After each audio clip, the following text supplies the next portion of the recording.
कमजोर छात्र से अव्वल छात्र बनने की कहानी।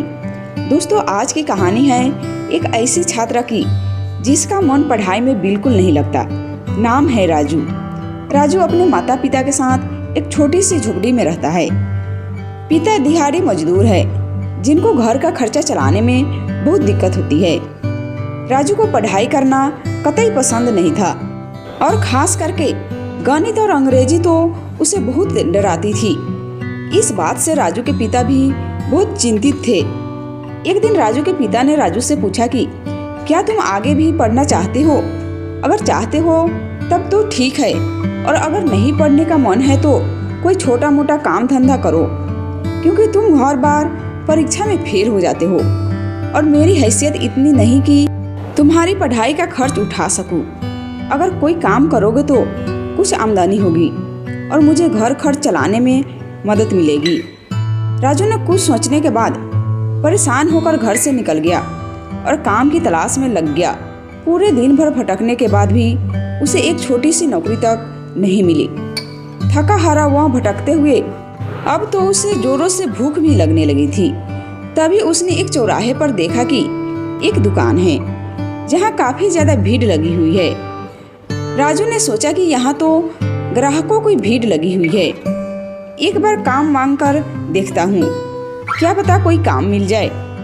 राजू सीधे दुकान के मालिक से मिलता है और पूछता है कि क्या आपकी दुकान में मेरे लायक कोई काम है?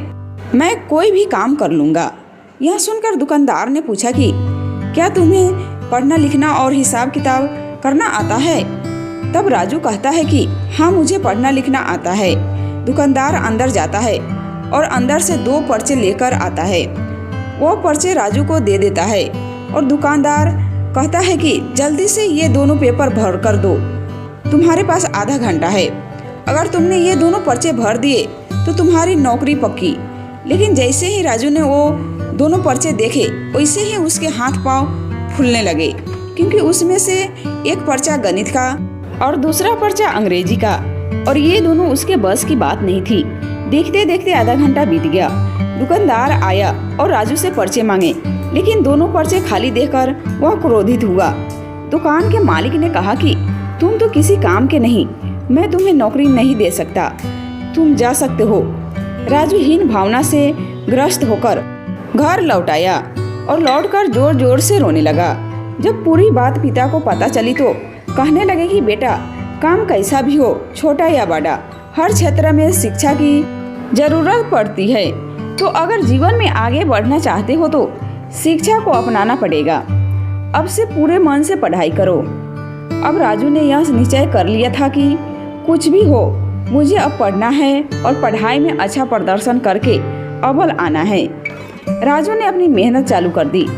उसने दिन रात एक कर दिया, खूब मन लगाकर पढ़ाई की।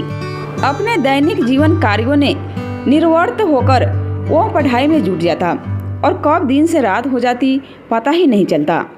इस तरह से पूरा साल बीत गया और राजू ने अपनी परीक्षा दी। होना क्या था, सारे पेपर बहुत अच्छे गए और परीक्षा परिणाम का दिन आया।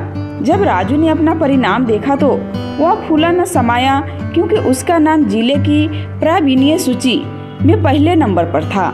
यह देखकर राजू के माता पिता की आंखें से खुशी के आंसू झलक उठे। ऐसा पहली बार हुआ था कि किसी छोटे गांव के एक लड़के का नाम जिले के प्रावीण्य सूची में पहले नंबर पर आया।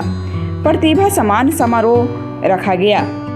इस समारोह में राजू को श्रेष्ठ प्रदर्शन पर पुरस्कृत किया जाना था। पुरस्कार में मुख्य अतिथि के द्वारा राजू को कुछ धनराशि और मेडल दिया जाना था। और क्या आप जानते हैं कि मुख्य अतिथि कौन थे?